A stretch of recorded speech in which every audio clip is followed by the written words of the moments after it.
So the first Premier League loss of Graham Potter's West Ham campaign came against Crystal Palace at the London Stadium, losing 2-0. Bit of a boring game, if we're honest. Bit cagey. We played 5 at the back, as did Crystal Palace for the first half, certainly. And it was pretty much a stalemate. It was a bit of a chess match. I think that it was a performance, I've got to say, from a positive perspective, that was still quite compact and quite tight. I thought we were difficult to break down, certainly in the first half. I don't think anyone had a particularly great game today. I thought Kudus had a decent game, although I would say he spent most of the game with his back to the goal. So I think that Crystal Palace kind of knew that pretty much our only outlet was Kudus, so they had him pretty much in the pocket, which is a bit of a shame, but sort of further underlined the point that we, of course, need to have more attackers on the field, and of course, with our injury situation at the moment, that's just not possible. So it was always going to make the Crystal Palace game particularly difficult for us. Obviously the Fulham game as well, but I think certainly today one of the things I did notice was that we were quite laboured in our approach. We looked quite tired. As I say, a bit of a chess match, trying to break each other down. We just didn't have anything moving forward. It was zero shots on target for the full game, 0 tots as well, and I think their goal came from perhaps a slight error, I think, from the management side of things. I was quite concerned with, obviously, Alvarez picking up a technical foul yellow card in the first half. It was pretty early on, really, so it just spelt red card to me all day long. I didn't think it was going to be Mavropanos. I've got to say, I really thought it was going to be Alvarez. But actually, thankfully, Alvarez was able to keep his head for the majority of the game. Obviously, he was substituted off in the second half, but when he was substituted off when Guido was substituted off at half time, I really expected Alvarez to be substituted off instead, just because of his yellow card. I really don't think that this was a game that we could afford to go down to 10 men. As you know, being the chess match that it was, all it takes is to open up a little bit of space, and and the inevitable sort of happens. And regretfully, within the first sort of 3 minutes of the second half, the space where Guido was then opened up, and it went through to Mateta, who I've got to say is a massive, powerful unit, who's pretty much everybody I was sat next to as I went to the game yesterday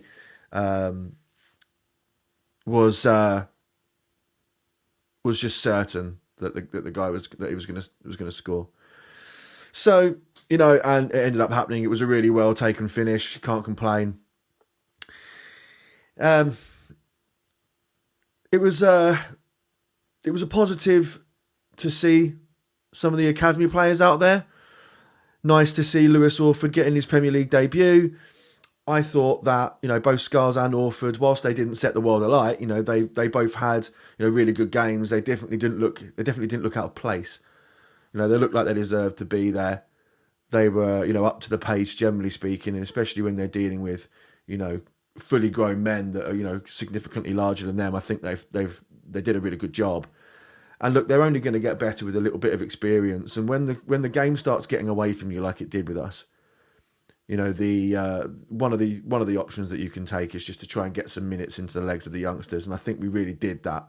Certainly from my perspective, I appreciate that this might be a bit of a controversial opinion, but look, our goal difference is so horrendously poor that actually, we're not going to be getting that extra point or whatever it is at the end of the season, right, by having a goal difference battle with somebody close to us in the table. We have a bottom 3 goal difference, bottom of the table goal difference, really, in most seasons.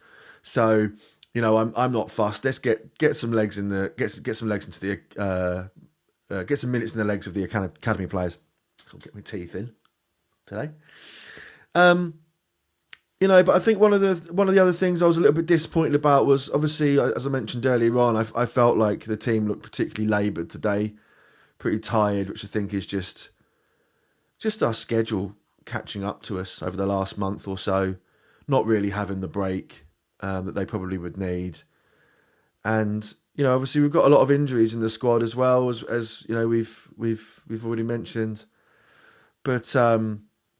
Everyone looked a bit tired, but then, taking Paqueta off, there were a couple of times where, he did something, a bit creative in the middle of the park to try and open up some space, which is really what we needed. We needed to kind of relieve some of the pressure. And if we were going to win the game at all, or even get back from 1-0, which I just don't think I think everybody resigned the game to a loss once, we went 1-0 down anyway, certainly around me. But, if we're gonna create any chances at all, we need some creativity, and taking Paqueta off is just sort of taking away our only possibility of getting that, it seemed at the time. Because, as I say, there was a couple of times he tried something, but I think it was so clever that it kind of had, Crystal Palace outdone, but it also outdone our own team. So there's just not enough connection there. And there were a couple of times as well today, throughout the game that I felt that there wasn't enough sort of like relationship there. There was a couple of times where it felt like we'd only met each other for the first time. But there was only a couple of occasions in what was mostly a fairly solid team performance again, which, as I said, if we're looking back at things like Lopetegui, that was very few and far between. There was only, 2 games this season where we actually looked like we knew each other at all for vast swathes of the game. But actually today, as I say, I felt like we were quite solid as we were in Fulham. I just felt we were just a little bit slow, a bit tired. So, Mavropanos, red card, which, you got to say, to be honest, that was, I don't know if any of you are MMA fans, but that was a peach of a head kick, wasn't it? Hey? Right on the chin as well, right on the buzzer. But, I mean, if any criticism, maybe I would say, turn the hips over a little bit.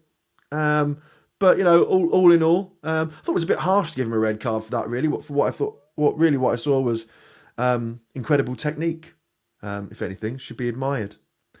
But yeah, obviously, all joking aside, it was definitely a red. You can't get away with that. It was a stupid move. He's always got a mistake in him. That was his mistake of the game. I just feel like that's it for Mavropanos now for me. There's a couple of games without him now. We really need to be looking at contingency and replacing him, and moving him on, whether it's this window or in the summer. Not sure who would want him now in this window. So maybe we need to get a bit more game time in him before shipping him off in the summer, so he can start making himself look a bit better and get his value up. Because we don't want to lose too much money on him, but. At the moment, I don't know anyone that would have him in the Premier League, at least. I just don't think he's up to par. So let's talk about the penalty then. I mean, the penalty. This was pretty much the last thing that I saw in the game. So I was there with my dad and my daughter, and yeah, you just see it cutting through, and Wan-Bissaka was there, and Fabianski came out. I'd really prefer that at least try and leave that to, try and square him off a little bit, stay on your feet, and get Wan-Bissaka to come in and try and get the old spider legs out. But ultimately, he went for it, and paid for his mistake. And it was immediately everybody around us knew that was a penalty immediately, and.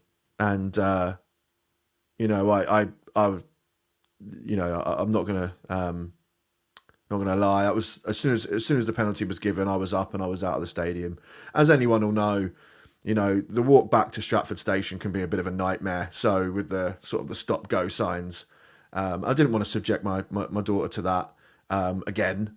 So I thought, right, let's just get out of there. This game's got away from us. Live to fight another day, and make the way home.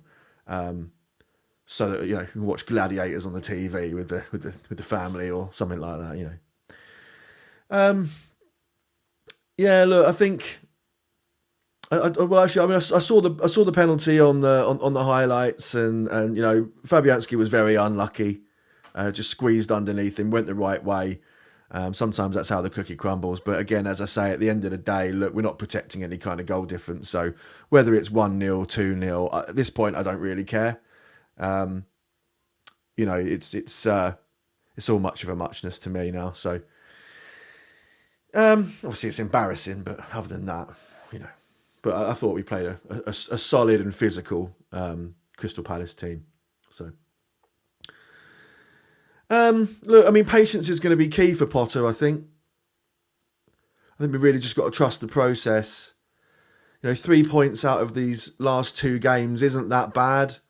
The only problem I think that we've got really is that we've got a difficult set of games coming up. We've got Brentford, which are obviously close to us in the table, which is definitely a winnable game. But, when you think we've got Villa, Arsenal, and I want to say Chelsea as well in the next 4 games, as well as the Brentford game, yeah. I just don't see us getting really many points out of that at all. So, we're really going to need to take some patience, and hopefully Potter will show us something in those games that will sort of still give us that positive feeling that, we're growing something here. The season's got away from us. We're out of all the cups. We're not going to be challenging for Europe. We're not going to get relegated.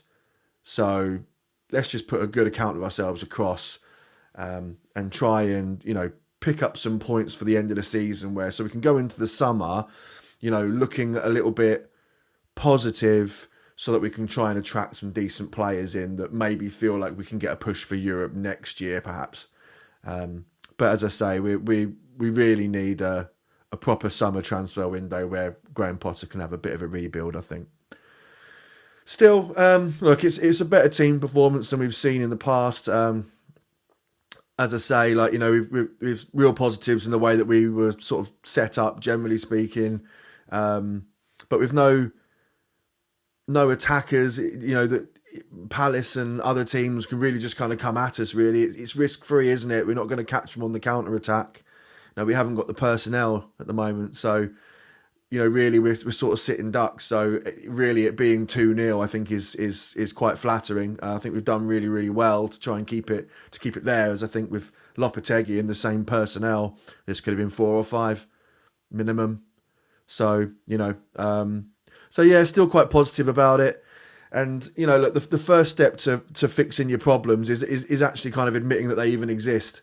So, I'm quite pleased by some of the interviews that I've seen with Potter after the game. And, it seems like he understands what those issues are. Hopefully he's got them right. And it will take him, a couple of games to sort of, try and put some things in motion to try and fix those and shore up the team. But look, it's kind of important to remain patient for now. I'm going to wrap it up here. And yeah, I think it's just, a bit of a hope that we get some movement in the January window. If not, set ourselves up for the summer.